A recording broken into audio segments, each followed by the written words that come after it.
Des ovnis se sont-ils écrasés sur Terre? Avons-nous eu un contact avec des extraterrestres? Le gouvernement américain dissimule-t-il une énorme conspiration sur les ovnis? Derrière moi se trouve l'une des bases militaires les plus secrètes au monde, au fin fond du désert du Nevada. Le terrain d'essai de Groom Lake, également connu sous les noms de Zone 51 ou Dreamland, a abrité de nombreux projets secrets américains depuis la Seconde Guerre mondiale. Toutefois, depuis quelques années, des rumeurs bien plus inquiétantes circulent. Le gouvernement y financerait des recherches portant sur des engins extraterrestres récupérés après s'être crashés sur notre planète. Aujourd'hui, à partir d'éléments fournis par du personnel militaire de haut niveau, des ingénieurs et des scientifiques, nous pouvons révéler en exclusivité la technologie OVNI qui est développée ici, derrière moi. Il s'agit d'une chose que le gouvernement américain s'efforce de dissimuler depuis un demi-siècle. La véritable histoire qui se cache derrière Dreamland. Je suis convaincu, m'appuyant sur mes recherches et sur les personnes que j'ai rencontrées au sein du renseignement, que le gouvernement américain est effectivement en possession d'engins correspondant aux descriptions que l'on trouve dans de nombreux rapports OVNI.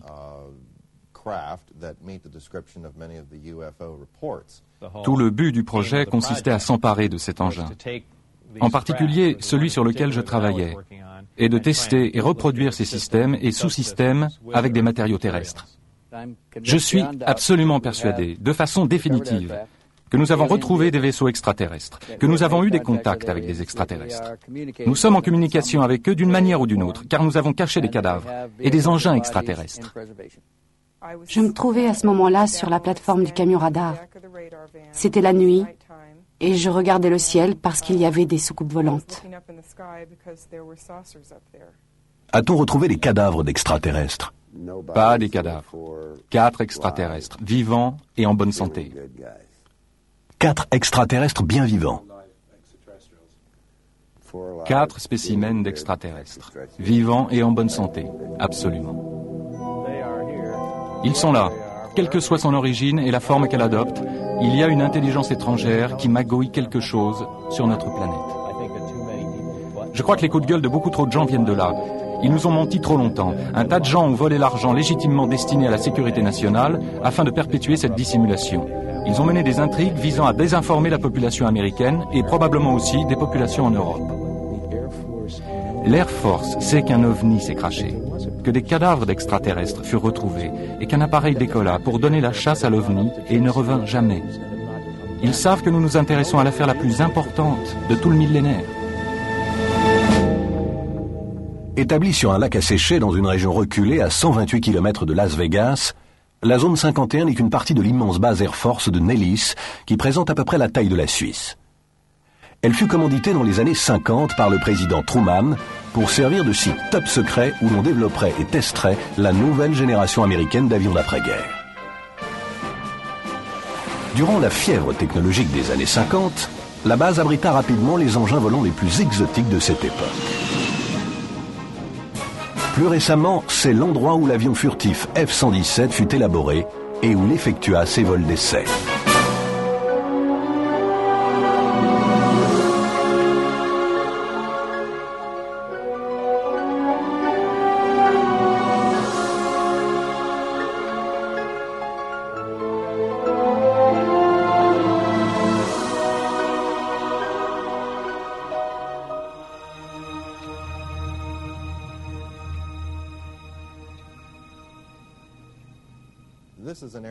C'est un endroit qui était connu, bien qu'officiellement nié, depuis des décennies.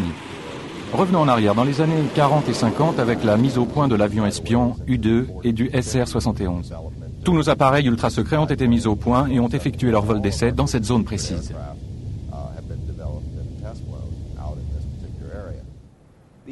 Le A-12, de sa naissance à son abandon, n'effectua des manœuvres qu'à partir de 2 endroits. La zone 51 de Groom Lake était son affectation d'origine.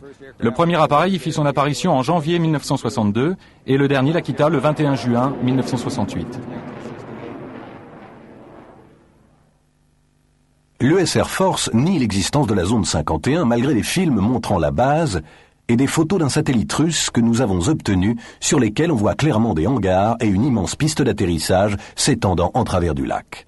Si son existence a toujours été démentie, la base s'est cependant développée depuis les années 50. Désormais, plusieurs charters de passagers y atterrissent chaque jour, amenant des centaines de travailleurs à la base.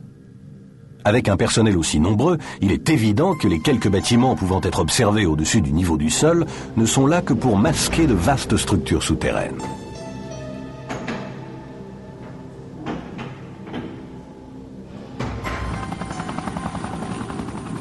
Le dispositif de sécurité mis en place est sans précédent et le secret est primordial. Depuis la fin des années 50, les militaires ont confisqué des centaines de milliers d'hectares de terrain environnant la base. Le périmètre interdit autour de la zone 51 s'étend maintenant à 40 km. Le statut confidentiel de la base est très bien préservé. Et même si des employés parlent des essais des appareils U-2 au cours des années 50, il ne leur est toujours pas permis d'identifier la base par son nom ou sa localisation géographique. Tout ce qu'ils peuvent dire, c'est qu'il s'agit d'un établissement reculé.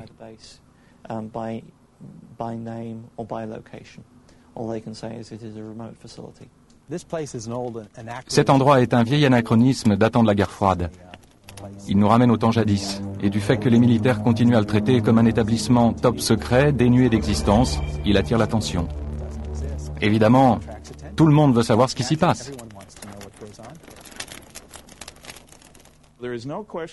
Aucun doute. La zone et ses équipements existent bel et bien. Le gouvernement en a très peu dit à leur sujet dans le passé. Qu'il s'agisse des essais du U-2 ou du SR-71, ou encore du bombardier furtif. Les gens ont oublié que plus de 20 millions de dollars ont été dépensés pour la mise au point du bombardier furtif, et qu'il fallut attendre plus d'une décennie pour que son existence soit seulement annoncée.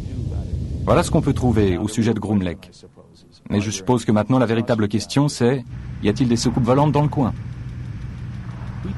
Nous avons décollé afin d'observer la base par nous-mêmes. Volant à une altitude de 3300 mètres, nous sommes maintenant à moins d'1 mille du périmètre interdit.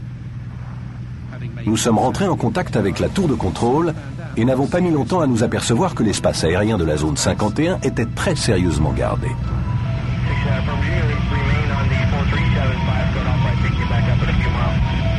We're just curious, is there any activity today out at the Groom Lake area? Any activity where, sir? Out at the Groom Lake area. Lake meets 610, I don't have any of that information available. Control on guard. When working roughly more squawk altitude, acknowledge with an identity. The Ellis approach controller now is just getting a little concerned that we're getting close now. Nous venons juste d'être frôlés par 2 chasseurs F-16. Ils sont passés devant nous à une allure de Mach 1,6 environ. Ces gars ne rigolent pas. Ils ne veulent pas qu'on soit là. D'ailleurs, il y en a un autre qui vient de passer devant nous. Ou ils essaient de nous faire quitter la zone au plus vite, ou ils veulent nous forcer à atterrir. Et en voilà encore un autre. Waouh, il est passé vraiment près, juste à notre droite. Je dirais qu'il était à moins d'1,6 km, 2,4 km. Dis donc, on peut les voir, c'était dingue les gars, ils ont un GPS GCAS à bord et ils ont donc clairement un contact radar avec nous. Il est passé vraiment très près.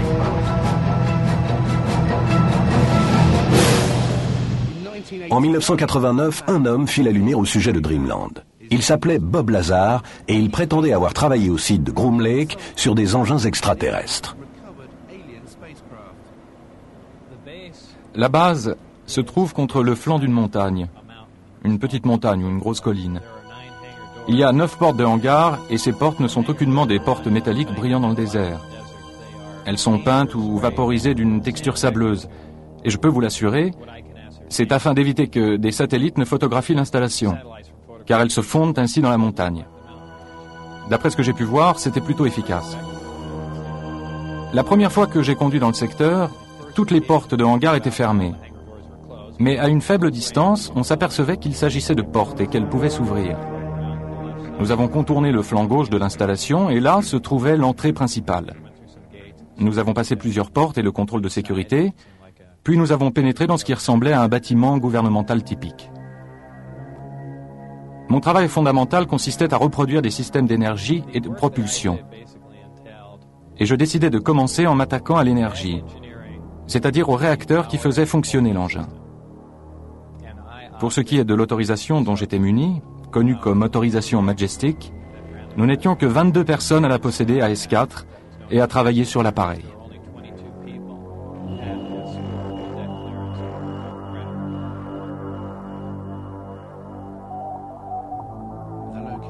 L'endroit où il travaillait à la zone 51 s'appelait S4 et se trouvait à Papoose Dry Lake Bay, à quelques minutes de Groom Lake. Lorsque j'y étais amené en bus, nous contournions généralement l'installation jusqu'à son flanc gauche et nous rentrions par la porte qui se trouvait là. Et pour la première fois, l'une des portes du hangar, celle tout au bout, était ouverte. Le bus s'approcha, s'arrêta, et visible comme le nez au milieu de la figure, dans le hangar, occupant presque tout l'espace du hangar, se trouvait la soucoupe. On aurait dit quelque chose tout droit sorti d'un film de science-fiction. Et on s'est arrêté, on est sorti. Et pour la première fois, on m'a laissé franchir cette porte. Et tandis que je marchais, je pensais, eh bien voilà le nouvel appareil d'avant-garde sur lequel nous avons travaillé. Et voilà pourquoi les gens continuent à voir des soucoupes volantes. Il s'agissait des nôtres, et nous les mettions simplement à l'épreuve, probablement durant toutes ces années.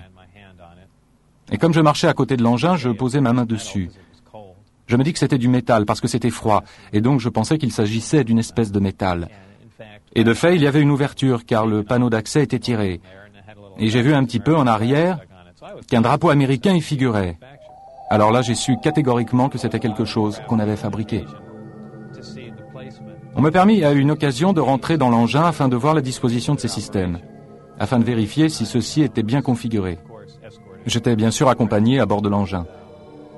Il était à l'évidence conçu pour être piloté par quelque chose de plus petit qu'un être humain normal.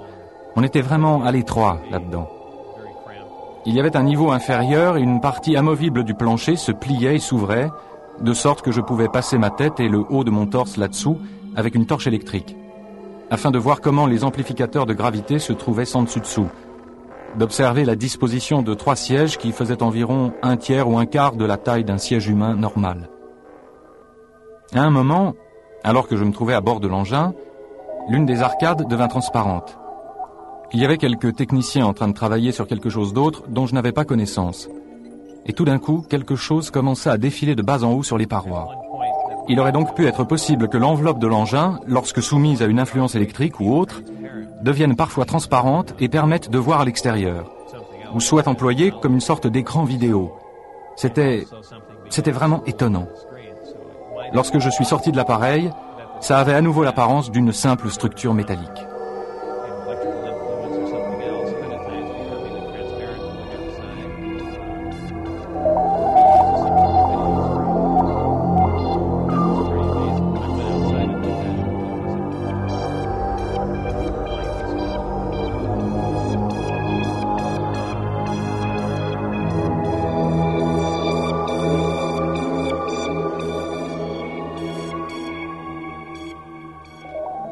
Des tas de gens disent « Eh mon vieux, ça a dû être excitant de rentrer là-dedans », et je réponds toujours que ce n'était pas le cas. C'était une sensation très inquiétante. On avait vraiment l'impression que... Parce que c'est tellement... Je sais que ça peut avoir l'air bête, mais ça n'avait rien d'humain là-dedans. Il n'y avait aucune arrêt de vivre. C'était comme si tout avait été fait en cire, puis un peu chauffé et ensuite refroidi. Toutes les choses possédaient des courbes lisses. Même les sièges avaient l'air de fusionner avec le sol. On aurait dit que tout l'engin avait été moulé par injection.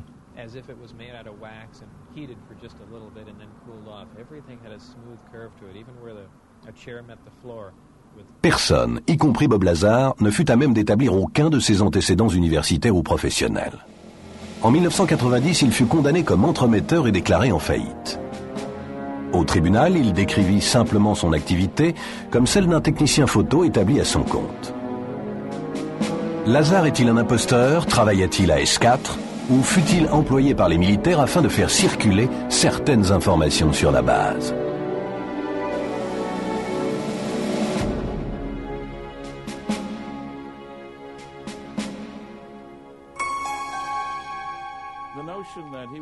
L'idée qu'il serait un grand allumé et dans le même temps le parfait scientifique pour bosser sur un tel projet relève de la science-fiction. Primo, il n'y a aucune raison d'affirmer qu'il est un scientifique. Pas de diplôme, pas de papier, pas d'appartenance, rien. Secondo, j'ai travaillé 14 années durant dans la sécurité. Et je peux vous dire que les services confidentiels prennent la sécurité bien plus au sérieux que ça. L'une des choses étranges qu'il affirme, c'est que seulement 22 personnes travaillaient là-dessus. Allez, il y a plus de gens que ça pour travailler sur une nouvelle souricière gouvernementale. Quoi qu'il en soit, ça n'a pas de sens. Vous savez, il y a tous les ingrédients d'un récit rocambolesque, de quelqu'un qui dans sa tête se croit plus fort, plus brillant et plus rapide que tous les autres.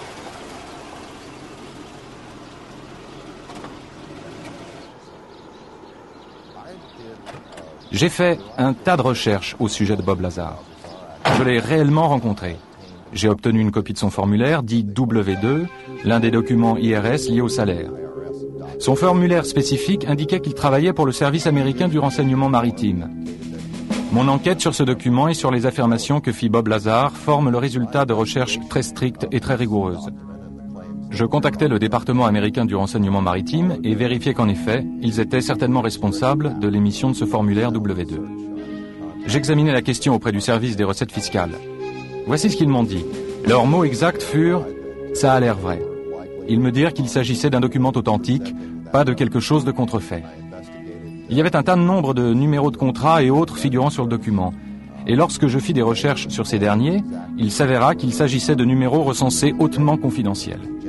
D'ailleurs, le service des recettes fiscales se heurta à un mur lorsqu'il tenta de retrouver le véritable employeur associé au document.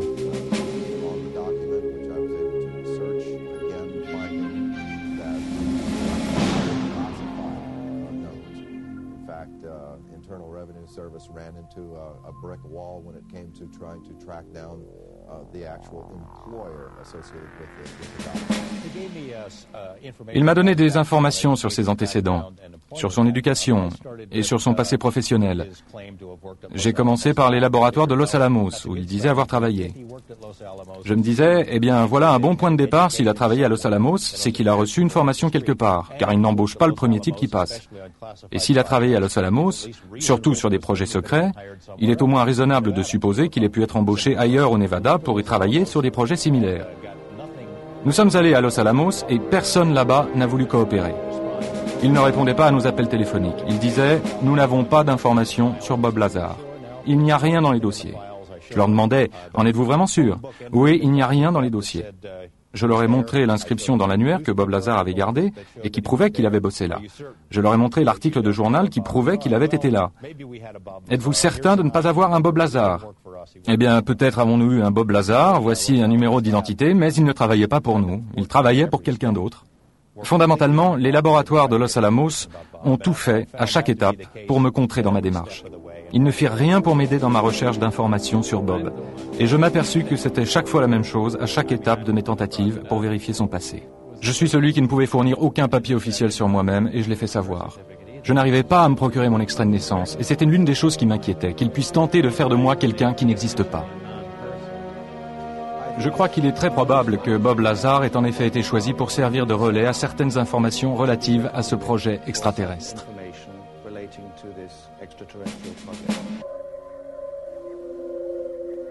Un jour, Bob Lazar vit une soucoupe volante effectuant un vol d'essai dans le désert. Je fus emmené dans le hangar durant l'un des essais de courte durée, et l'engin se trouvait déjà à l'extérieur, à l'emplacement du lac. Il décolla silencieusement et se dirigea de ci de là durant quelque temps, puis se reposa au sol. Et cette chose immense était vraiment une merveilleuse vision. C'était comme voir une maison quitter tranquillement le sol. Vous ne pouvez imaginer l'énergie requise pour y parvenir, et sans aucun bruit du tout. Il y avait une sorte de communication audio avec l'engin, et donc je ne peux qu'en déduire que des humains se trouvaient à bord, et que d'une manière ou d'une autre, ils avaient réussi à s'installer dans ces petits sièges. À l'évidence, ils savaient comment manœuvrer les commandes qui s'y trouvaient, ou avaient inventé les leurs, ou les avaient améliorées avec quelque chose.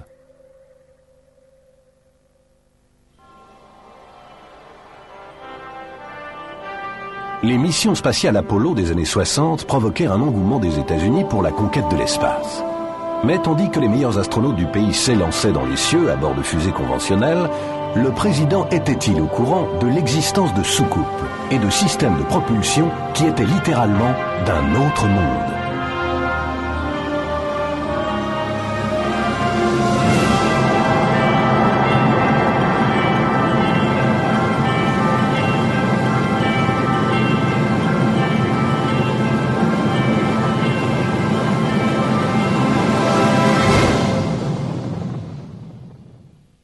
Le docteur Edgar Mitchell, membre de la mission Apollo 14 et le 6e homme à avoir marché sur la Lune, fit des recherches approfondies sur les prétendus crashs d'OVNI ainsi que sur le problème des contacts extraterrestres. Il a rencontré Lazar en 1991. Je tends à croire que son histoire est authentique à la base, qu'il a vu ce qu'il pensa être un engin extraterrestre et assista à des tentatives de fabrication et de reproduction de celui-ci. Je pense en revanche que son explication de ce qui se passe et la théorie qu'il met en valeur sont erronées. Ce qui, à mon avis, est crédible, c'est le fait qu'il se trouvait là-bas. De même qu'il est vraisemblable que depuis l'incident de Roswell en 1947, il y ait eu une dissimulation, qu'il se soit agi d'un véritable incident, qu'un programme d'enquête intensif, qu'un programme technique et une dissimulation soient associés à tout cela depuis cette époque.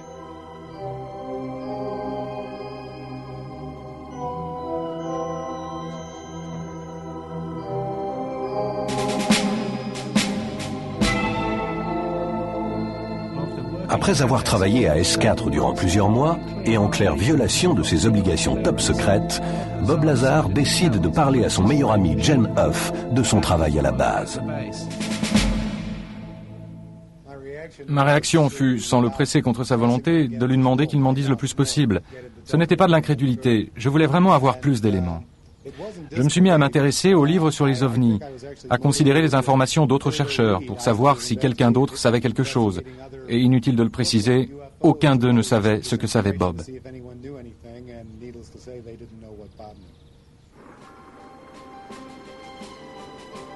Un mois plus tard, en mars 1989, Bob Lazar va plus loin et décide d'emmener ses amis dans le désert pour les faire assister à un test de soucoupe volante.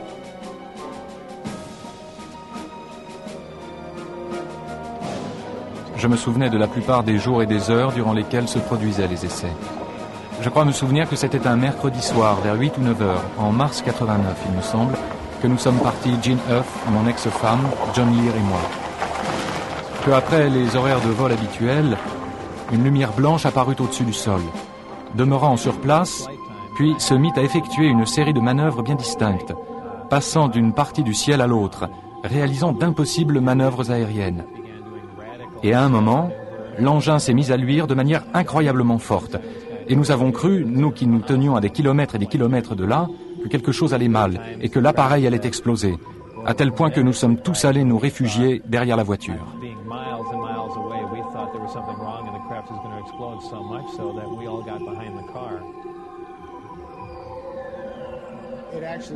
Il s'est vraiment rapproché de nous. Il est descendu de la chaîne montagneuse, s'est dirigé vers nous et nous pûmes voir qu'il était en forme d'ellipse. Il ressemblait à quelque chose qui... C'est étrange à dire, ça ressemblait à une explosion qui commence à se produire et qui s'arrête, et se dissipe. La lumière est tellement vive que votre cerveau l'interprète comme une explosion sur le point de se produire. Lors de sa troisième visite nocturne pour observer les soucoupes volantes en compagnie de ses amis, Bob Lazar fut arrêté. Il fut emmené à un endroit inconnu pour y être interrogé et il ne retourna jamais à la zone 51. Ils menacèrent ma femme. Ils menacèrent de tuer ma femme. Ils dirent que rien ne les arrêterait. Ils dirent qu'ils pensaient avoir été très clairs. Ils ne pouvaient croire que j'avais emmené des gens avec moi pour leur montrer un vol d'essai, et moins encore que je leur avais confié des informations relatives à ces mêmes vols. Et ils voulaient savoir ce que j'avais dit d'autre et à qui je l'avais dit. Des agents de sécurité de l'AFI, le Bureau d'enquête fédérale, furent aperçus en train d'effectuer des contrôles de sécurité inopinés dans sa maison. Il n'y a aucun doute pour les proches de Bob qu'il avait été placé sur écoute téléphonique. Je veux dire que des choses étranges se produisaient sur la ligne de Bob et qu'elles continuent encore aujourd'hui.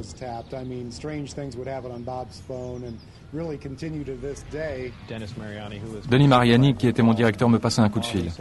Et tout ce qu'il m'a dit, ce fut « As-tu une quelconque idée de ce qu'on va te faire maintenant ?» Ils étaient furieux. Vraiment furieux. Ils avaient perdu tout self-control. Lorsque vous allez travailler dans ces endroits, vous perdez tous vos droits constitutionnels. Vous signez un document disant que si vous violez votre contrat de sécurité et parlez des projets sur lesquels vous travaillez, alors sans aucun procès, sans aucune possibilité de faire appel, vous allez vous retrouver pour 20 ans dans un pénitencier fédéral. On fait vraiment tout pour que vous gardiez le silence. Nous avons eu un ingénieur qui a travaillé pour cette chaîne de télévision et qui, avant d'être ici, avait travaillé à la zone 51 et avait vu l'un de ces engins sous une bâche, s'aventurant dans un endroit où il n'aurait sans doute pas dû être. Je me suis arrangé pour l'interviewer. Il vit dans une autre ville, d'un autre État. Il accepta à contre-cœur du moment que sa tête ne soit pas visible. L'entretien était censé se dérouler le jour suivant. Ce jour-là, il s'est levé et parti travailler. 2 hommes l'attendaient dehors dans une voiture, parlant sur une radio. Ils l'ont suivi jusqu'à son travail. Et lorsqu'il en est sorti, ils l'ont suivi jusqu'à chez lui sans lui poser la moindre question. Et ce scénario s'est reproduit jour après jour. Ça m'a été très difficile d'en parler. Il me semble qu'à chaque fois que je raconte l'histoire, ça va un peu mieux. Mais la première fois que j'en ai parlé, c'était comme si ma bouche ne voulait pas former les mots, comme si les sons ne voulaient pas sortir de ma gorge. Tout ce que je peux déduire de ça, c'est qu'on m'a fait un lavage de cerveau pour ne pas en parler, pour ne pas m'en souvenir. Et si je m'en souvenais, pour ne jamais en parler à personne. Cet homme est un ingénieur mécanicien de 71 ans qui, comme Bob Lazar, affirme avoir travaillé à la zone 51. Il commence à travailler dans les années 50 sur un simulateur de soucoupe volante conçu pour l'entraînement des pilotes américains. Il affirme avoir reçu la permission de nous parler de certains aspects de son travail, mais nous a demandé de ne pas révéler son identité. Nous avons récupéré une soucoupe extraterrestre. Celle en particulier sur laquelle je devais travailler provenait du crash de Kingman et fut par la suite transférée au terrain d'essai du Nevada, dont je n'avais pas connaissance à l'époque. A-t-on retrouvé des cadavres d'extraterrestres? Pas des cadavres. 4 extraterrestres, vivants et en bonne santé. 4 extraterrestres bien vivants. 4 spécimens d'extraterrestres, vivants et en bonne santé. Absolument. Et où furent emmenés ces 4 extraterrestres? Au départ, ils furent transférés au Nouveau-Mexique. Et quelques mois plus tard, emmenés au site du Nevada. L'une des choses sur lesquelles je travaillais était un simulateur de soucoupe volante, destiné à entraîner des pilotes à manœuvrer cet appareil d'apparence étrange. Il devait faire voler des hommes et pas des extraterrestres.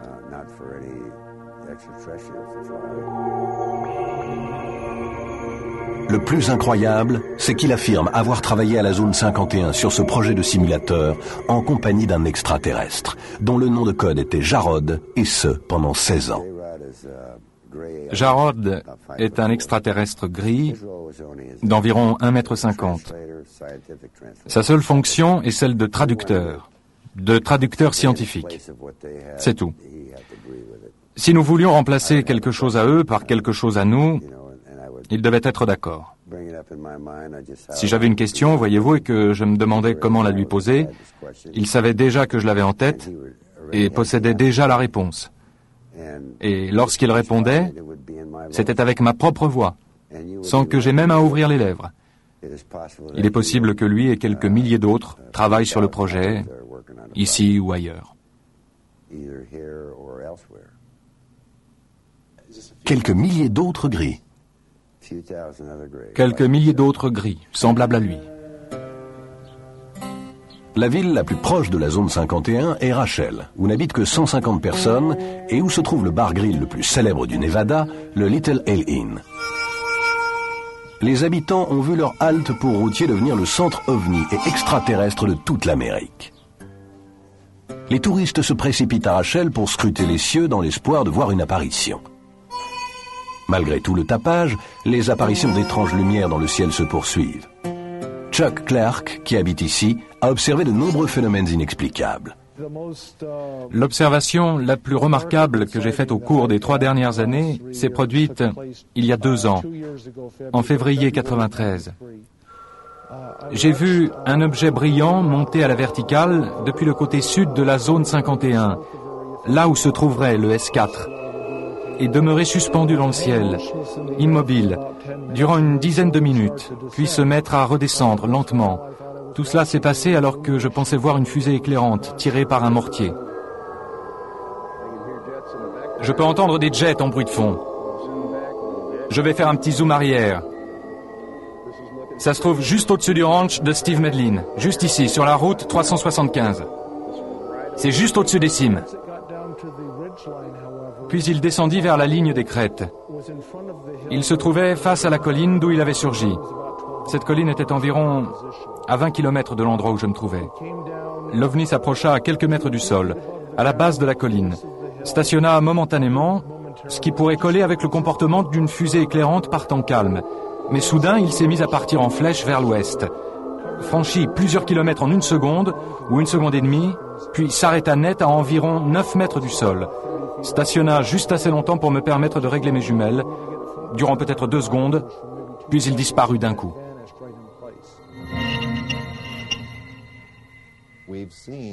J'ai vu la vidéo d'un appareil qui était lumineux, qui pouvait se déplacer dans le ciel comme une pierre ricochant à la surface de l'eau, ou qui évoquait le fonctionnement d'une machine à coudre.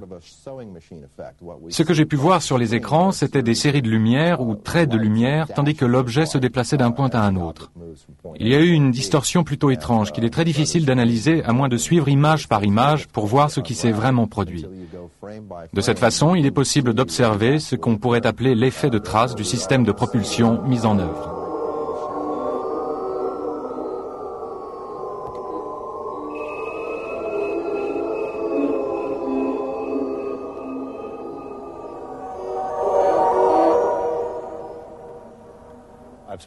J'ai parlé à plusieurs personnes qui avaient vu des ovnis ou des engins en forme de soucoupe sur le site.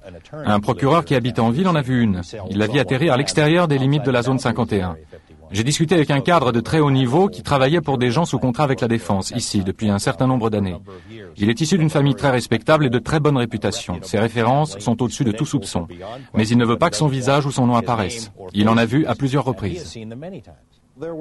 Il y avait une certaine diversité d'engins, mais qui ressemblaient tous en général à des espèces de boîtes en fer blanc.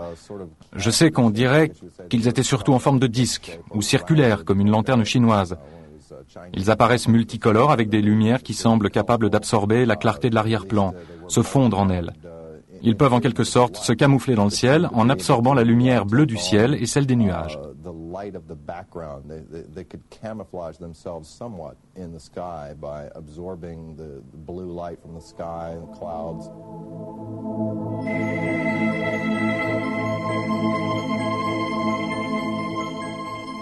Que sont ces lumières dans le ciel? S'agit-il vraiment de soucoupes volantes?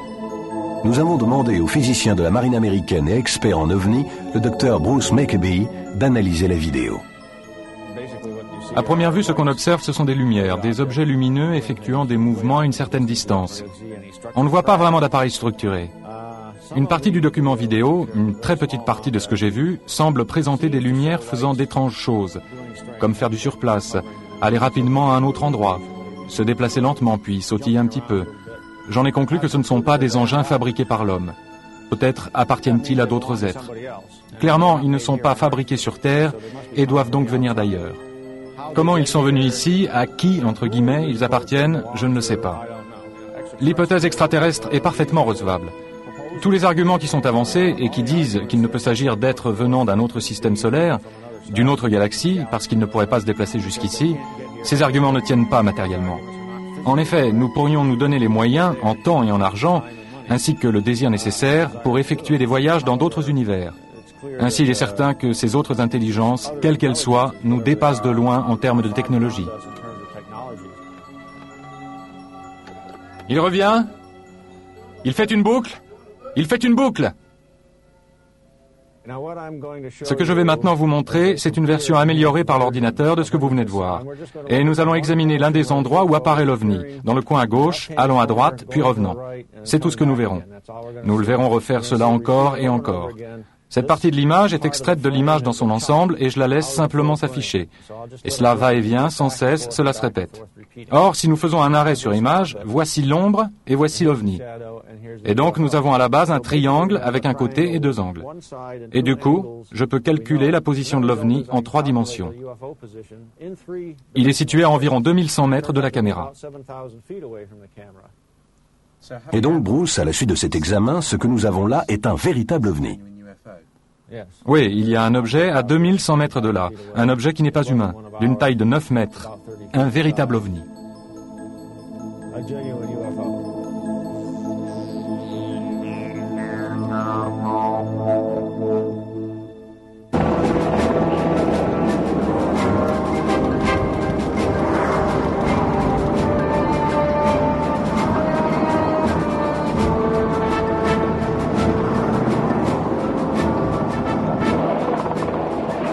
La sécurité de la zone 51 est exceptionnelle. Tout le périmètre est surveillé par des caméras et des détecteurs de mouvement. des patrouilles de gardes armés à bord de jeeps et d'hélicoptères de combat sont déployés afin de décourager quiconque s'approche des limites du terrain. Nous nous sommes aventurés au fin fond du désert à 130 km de Las Vegas. Parcourant la route récemment rebaptisée route extraterrestre, nous sommes partis observer par nous-mêmes la base la plus secrète de tous les États-Unis. L'unique voie d'accès menant à la base est une piste poussiéreuse de 16 km répondant au nom de Groom Lake Road. Toute personne s'approchant des abords peut aisément être repérée à des kilomètres. Et comme on nous l'a dit, tous nos déplacements furent enregistrés par les patrouilles et les caméras au sommet des collines.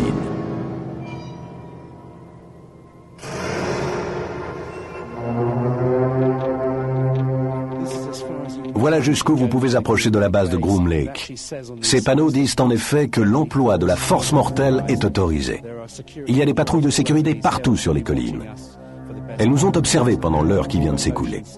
Il y a des détecteurs de mouvement, des caméras de sécurité, et si je franchis cette ligne, je serai immédiatement arrêté, emmené au poste de garde, et j'y subirai un interrogatoire pouvant durer jusqu'à 1 semaine. Dès que vous franchissez la ligne au-delà de ce panneau, vous perdez tous vos droits.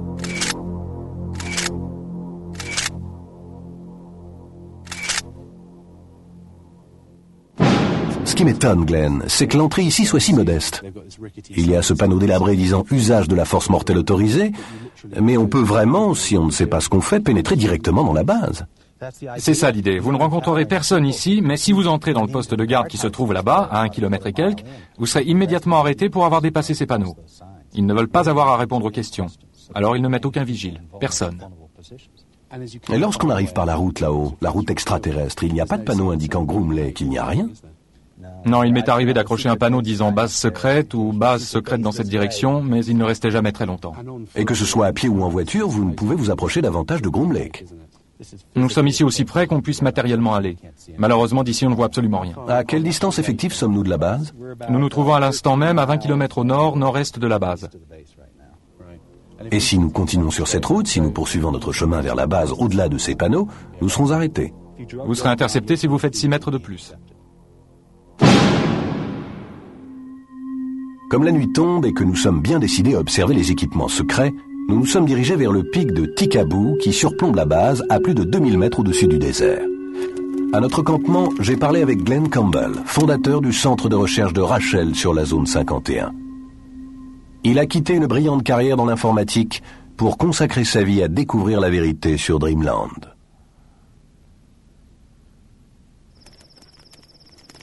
C'est une très grande installation, aussi grande que l'État du Connecticut. Il y a un tas de zones inconnues, inexplorées, où vous pourriez stocker tout ce que vous voulez. La zone 51 est simplement la plus connue des bases secrètes, un vaste complexe pouvant abriter des tas de choses différentes dont nous ne savons rien.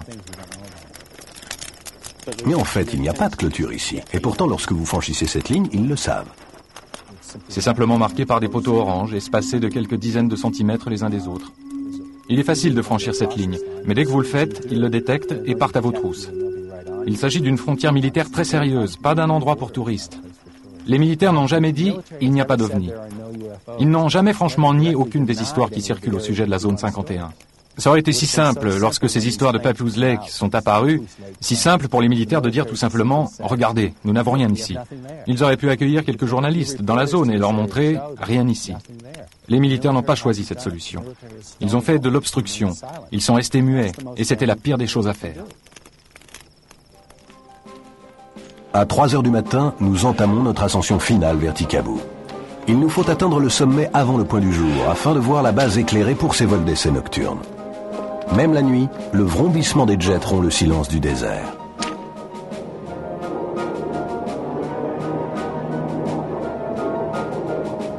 Alors que nous atteignons le sommet, au sein de l'obscurité, nous apercevons clairement la zone 51.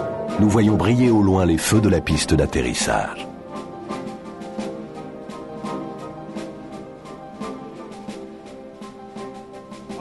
Après une randonnée de plusieurs heures, nous avons finalement établi notre campement ici, à quelques 2000 mètres d'altitude. Et depuis l'aube, nous observons des avions inexistants transportant du personnel inexistant sur cette base inexistante. Le pic de Tikaboo est la dernière position avantageuse et sûre d'où l'on puisse clairement observer Dreamland. Mais combien de temps encore avant qu'il ne soit lui aussi annexé par les militaires ?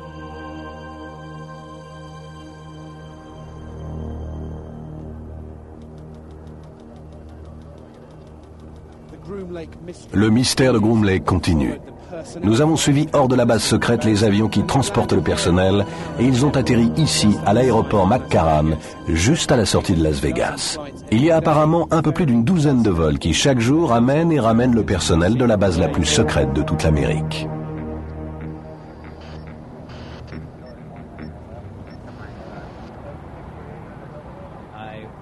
Je pouvais être appelé n'importe quand.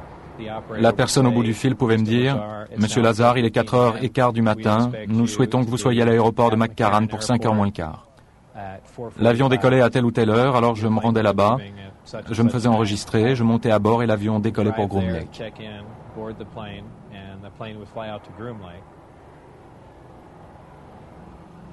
Alors que les employés de Groom Lake se dirigeaient vers leur voiture, nous avons tenté de pénétrer dans l'aérogare. Arrêtez-vous immédiatement. Pourriez-vous m'indiquer quelqu'un de la base qui pourrait me fournir des renseignements? Ok, voilà ce que je vais vous dire. Vous violez une propriété privée. Vous violez une propriété privée. Vous êtes de notre côté de la porte. Et je vous conseille maintenant de quitter les lieux immédiatement. Est-ce la propriété du gouvernement? Faites ce qu'on vous dit. C'est une propriété privée, vous la violez. Veuillez quitter les lieux.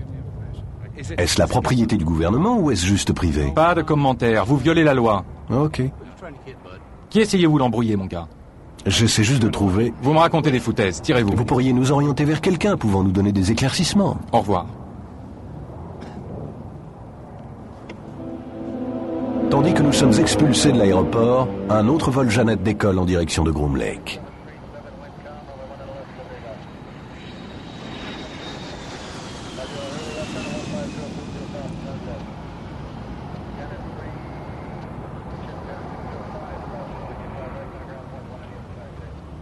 Nos recherches nous ont appris qu'une société privée travaillait avec les militaires américains de la zone 51. Nous pensons qu'il s'agit de la société Projets Spéciaux EG&G.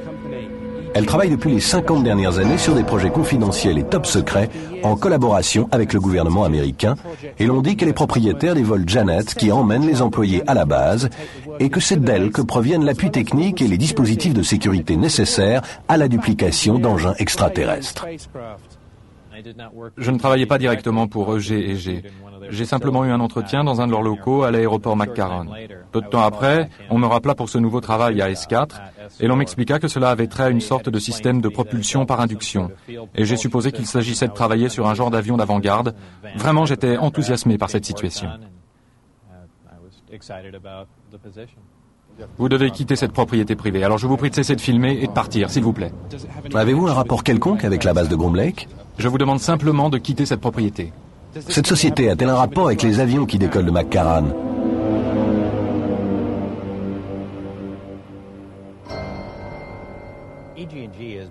Le G&G a été la principale société civile sous contrat avec Groom Lake, pratiquement dès le début. Ce sont des gens qui, comment dire, les militaires vont et viennent, d'autres sociétés sous contrat passent et s'en vont, mais le G&G est sous contrat depuis le tout début. Et donc si quelqu'un sait ce qui se passe, c'est le G&G. Mais ils ne disent rien. Nous avons téléphoné à l'EG&G pour essayer de clarifier leur rôle vis-à-vis de la base. Mais ils se sont contentés de confirmer que la société travaillait sur divers contrats confidentiels pour le ministère de la Défense en divers endroits reculés du Nevada. Ils refusent de s'étendre sur la nature exacte de leur travail, mais affirment que c'est en rapport avec la PEM, la propulsion électromagnétique. Si des engins extraterrestres ont été retrouvés et ensevelis profondément sous le désert du Nevada, alors le pouvoir de divulguer au public une telle information réside quelque part dans les couloirs de Washington. Comme me l'a dit une personne du renseignement, le problème n'est pas d'obtenir l'information, mais de diffuser la vérité.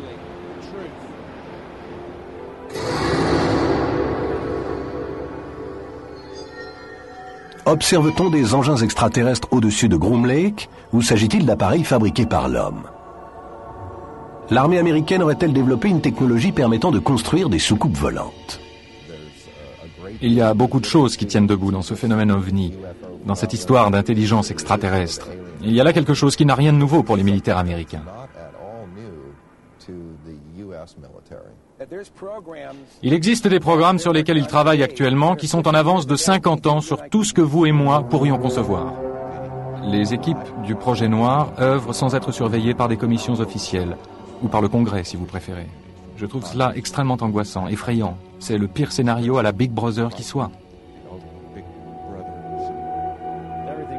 Tout est dirigé par les extraterrestres. Ils nous dépassent à un tel point en termes de technologie que je ne crois pas que nous ayons une seule chance. Je crois que nous n'avons pas encore levé un seul coin du voile au sujet de ce qui se passe ici en matière de soucoupe volante. Il existe un certain nombre d'activités, certaines confidentielles, se déroulant dans ce qu'on appelle souvent le complexe de la zone d'essai de l'Air Force de Nellis. Cette zone d'essai est employée afin de tester divers systèmes et technologies, et pour la mise au point d'opérations indispensables à l'efficacité des forces militaires américaines et à la sécurité des États-Unis. Il y a un lieu de manœuvre près de Groom Dry Lake. Certaines activités et opérations spéciales réalisées sur la zone d'essai de Nellis, à la fois présentes et passées, demeurent confidentielles et ne peuvent être commentées.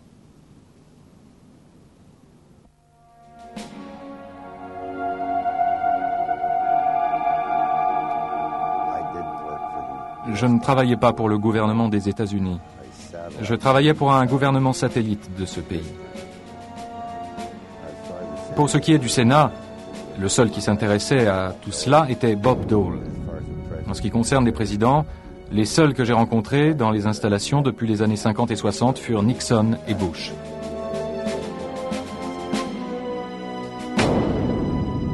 Nous avons contacté l'ex-président Bush pour lui demander ce qu'il savait sur les engins extraterrestres retrouvés et sur les recherches menées dans la zone 51. Nous avons reçu une réponse par fax. Malheureusement, nous ne pouvons fournir une réponse aux questions que vous nous avez envoyées. La politique de longue date du président Bush est de ne pas commenter, de ne pas s'adonner à des spéculations portant sur de soi-disant programmes confidentiels de tel ou tel type. Un confident proche de George Bush, ainsi qu'un homme bien au fait de la zone 51, est l'amiral Bob Inman. Ses références sont impeccables. Il fut à la fois directeur du renseignement maritime et de l'Agence de la sécurité nationale, ainsi que directeur adjoint de l'Agence de renseignement de la défense et de la CIA. En 1989, lors d'une conversation téléphonique avec Bob Uxler, il fit allusion à des engins récupérés devenant disponibles pour la recherche. Envisagez-vous que certains des engins récupérés puissent jamais profiter à la recherche technologique, en dehors des cercles militaires?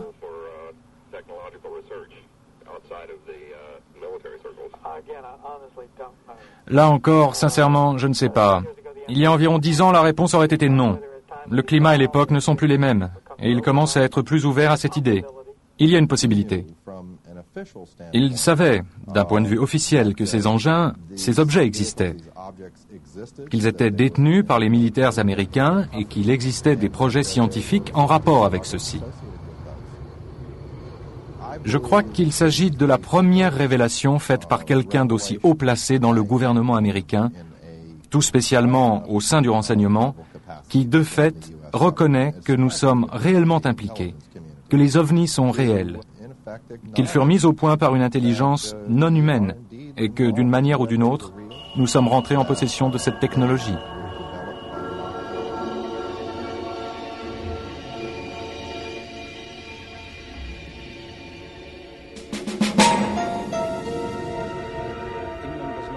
Inman ne révèle pas grand-chose. Il n'y a pas de référence, pas de mention d'ovnis, d'engins spatiaux, rien de ce genre. La conversation est centrée sur des engins récupérés, de la technologie et ainsi de suite. Mais l'amiral Inman était au courant du sujet et nous savons par son directeur adjoint, Tom King, qu'il n'était pas question de discuter publiquement de ces sujets. Des sujets dont s'entretenaient Uxler et Inman en raison des lois sur le secret national.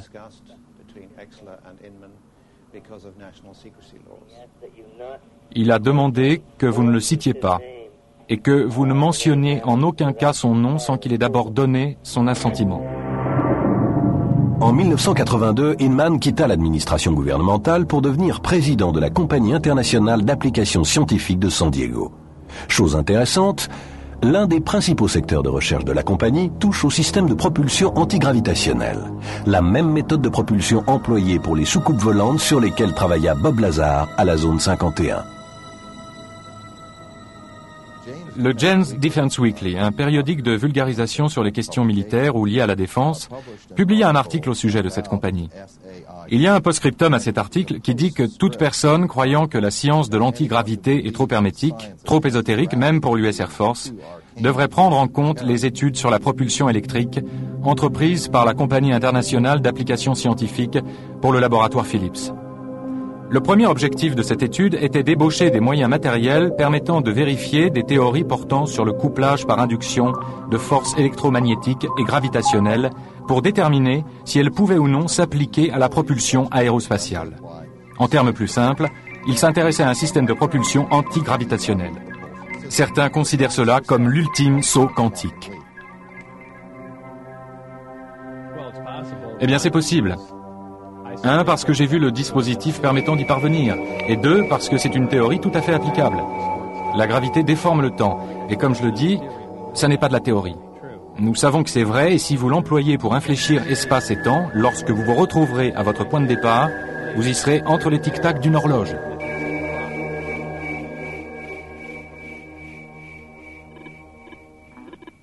Nous avons appelé l'amiral Inman afin de découvrir ce qu'il sait au sujet de la zone 51 et pourquoi sa compagnie travaille sur ce système de propulsion reposant sur l'antigravité. Allons droit au sujet qui vous intéresse.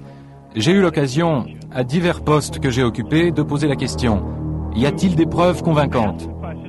Quand j'étais vice-directeur de l'Agence de renseignement de la Défense, que j'étais à l'Agence de la Sécurité nationale, que j'étais à la CIA, j'ai eu plusieurs fois l'occasion, en chacun de ces endroits, d'aller demander « Possédez-vous des preuves convaincantes de l'existence d'ovnis ou d'extraterrestres ?» Et la réponse fut toujours « non ».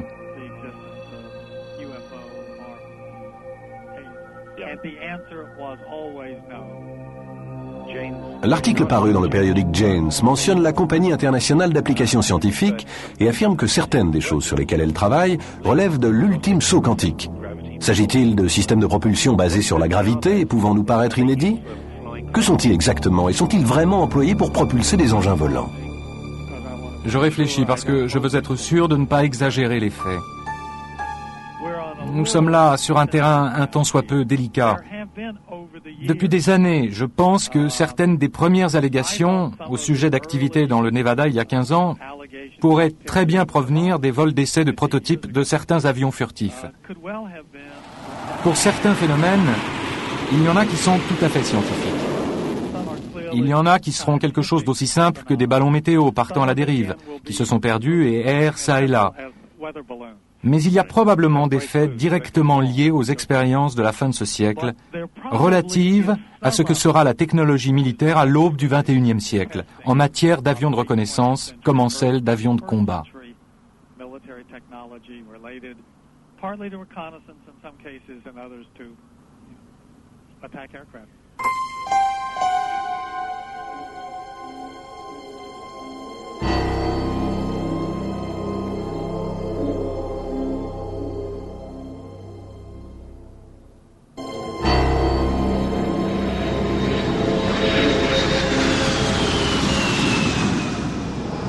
Voici la base Air Force de Nellis, l'une des premières installations militaires d'Amérique. Elle est divisée en 4 zones principales. Les zones d'essai de Tonopah et du Nevada, où ont lieu les essais nucléaires américains top secret, ainsi que la zone de bombardement de Nellis, où les derniers jets et bombardiers sont mis à l'épreuve. Elle abrite également la zone 51, et donc, s'il y a des soucoupes volantes effectuant des vols d'essai au-dessus du désert, alors le personnel de Nellis est parfaitement au courant. Nous avons été contactés par une ancienne opératrice radar de Nellis. Elle a confirmé avoir été témoin d'un test confidentiel de soucoupe volante dans la zone d'essai. Elle a quitté l'Air Force en 1985 et elle est trop effrayée pour révéler sa véritable identité. Le test de la soucoupe volante a eu lieu une nuit à quelques kilomètres de la base. Je me trouvais à ce moment-là sur la plateforme du camion radar. C'était la nuit et je regardais le ciel parce qu'il y avait des soucoupes volantes. La plus proche de moi, je pouvais l'observer à peu près dans le détail. J'étais avec un groupe de personnes et je n'en connaissais aucune, et aucune d'elles ne semblait connaître les autres, de sorte que c'était comme si nous étions tous très isolés. Personne ne parlait à personne, c'était très effrayant. parce que ce que je regardais était clairement quelque chose de très très confidentiel. Et il y avait 2 personnes qui parlaient dans un camion radar. Je pensais qu'il s'agissait d'officiers, bien qu'aucun d'eux n'ait d'insigne de grade ou d'insigne nominatif. Les manœuvres qu'elles exécutaient étaient très sophistiquées et je pensais qu'elles étaient pilotées par des extraterrestres, sachant exactement quelles manœuvres ils pouvaient effectuer.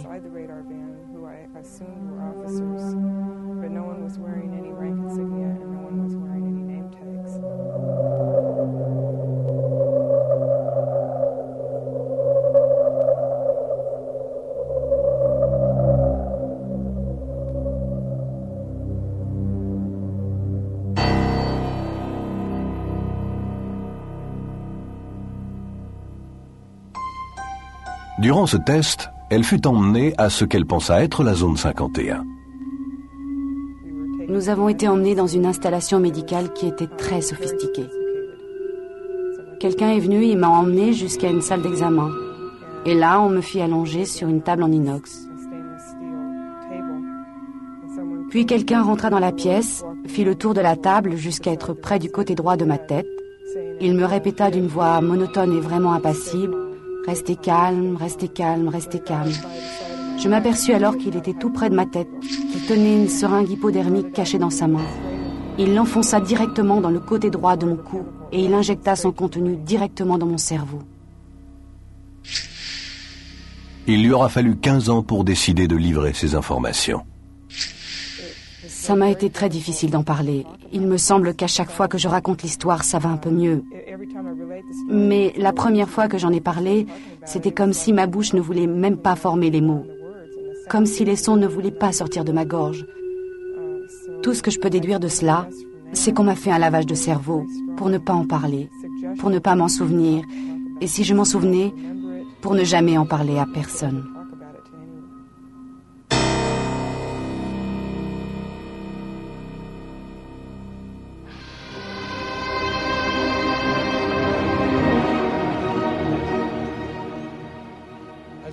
Pas plus tard qu'il y a 10 ans, ce Lockheed A-12 qui s'envole de Groom Lake était encore l'un des appareils militaires les plus top secrets de l'US Air Force. Si vous l'aviez observé dans le ciel nocturne, on vous aurait pardonné de le prendre tout simplement pour un ovni. On peut alors se demander combien de centaines de milliers d'observations d'ovnis chaque année ne sont dues à rien d'autre que des engins militaires, et si le grand secret de Groom Lake ne serait pas simplement le descendant au XXIe siècle de cet avion.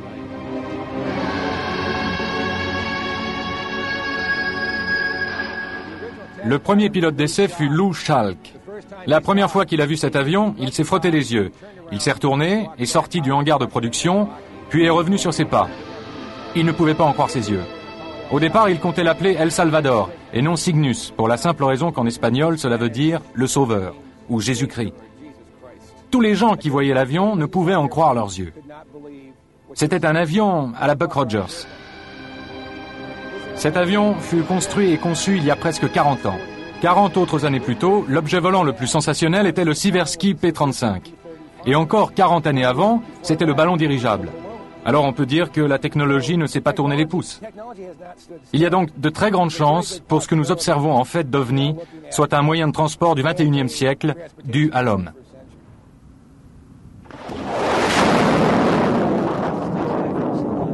L'US Air Force, d'après la dernière demande budgétaire, devrait dépenser à elle seule plus de 11 milliards de dollars dans la recherche, le développement et la production d'armes secrètes d'un genre ou d'un autre. C'est bien supérieur aux dépenses de toute la recherche et production militaire de n'importe quel autre pays du monde.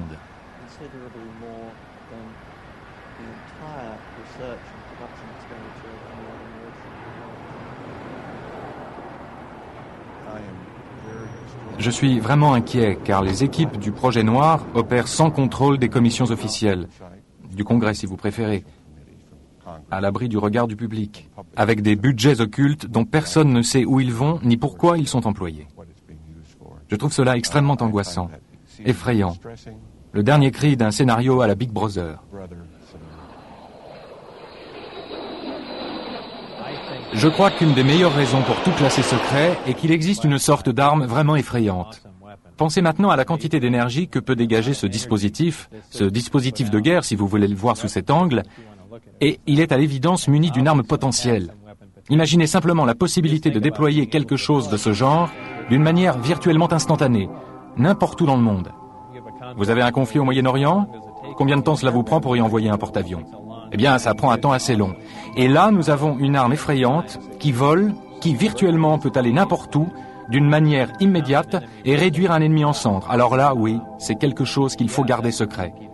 À n'importe quel prix, parce qu'il s'agit de quelque chose avec lequel vous pouvez presque conquérir toute la planète.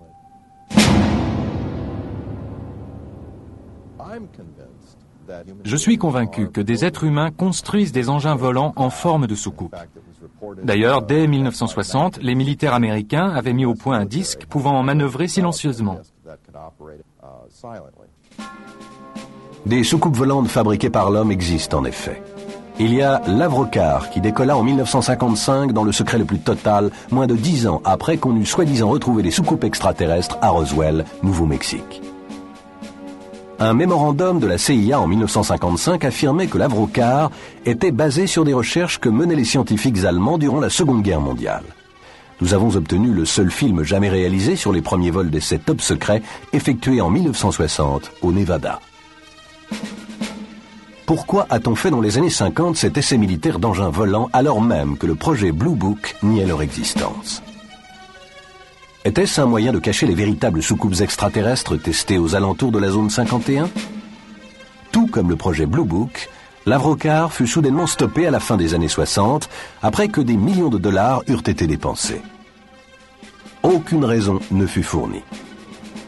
Plus récemment, l'entreprise Lockheed Skunk de Palmdale, Californie, dévoila le projet Dark Star, un avion de reconnaissance sans équipage. Qu'on l'observe dans un hangar ou dans le ciel, il s'agit bien d'un objet volant non identifié. Je crois qu'il est temps que vous jetiez un œil à la dernière née des stars du monde de la reconnaissance aérienne. Mesdames et messieurs, je vous présente Dark Star.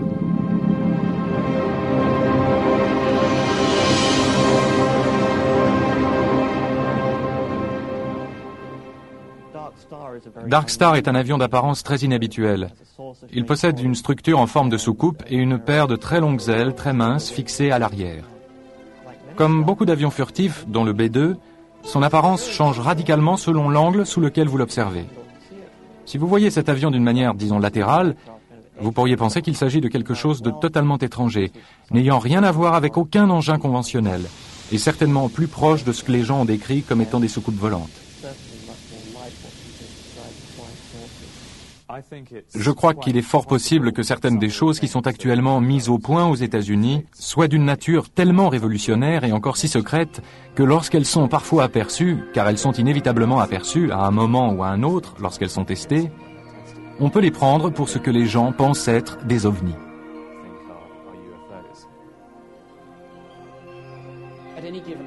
Systématiquement, à tout moment, la technologie que nous possédons est de 5 ou 10 ans en avance sur la technologie dévoilée au public. Mais ce genre de choses ne vole pas au-dessus des têtes des membres du public médusés. Elles volent exclusivement dans des zones d'essai bien précises, des zones dangereuses, et donc les choses qu'on nous décrit comme des ovnis ne sauraient être les nôtres. Nous avons enquêté sur Dreamland durant plus d'une année.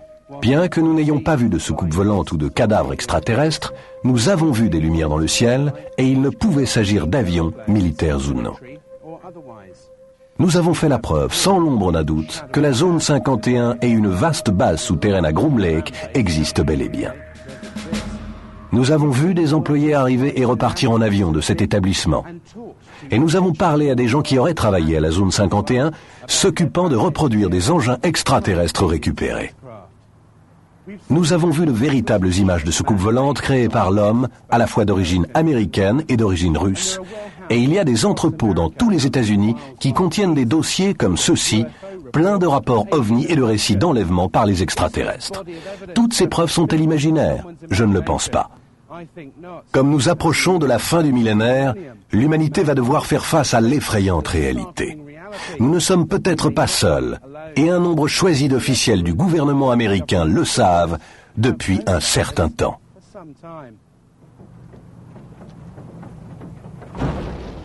Il m'arrive de penser, comme toutes nos différences entre nations du monde entier disparaîtraient, si nous devions faire face à une menace extraterrestre venant d'un autre monde. Et je vous le demande, une armée extraterrestre ne serait-elle pas déjà parmi nous ?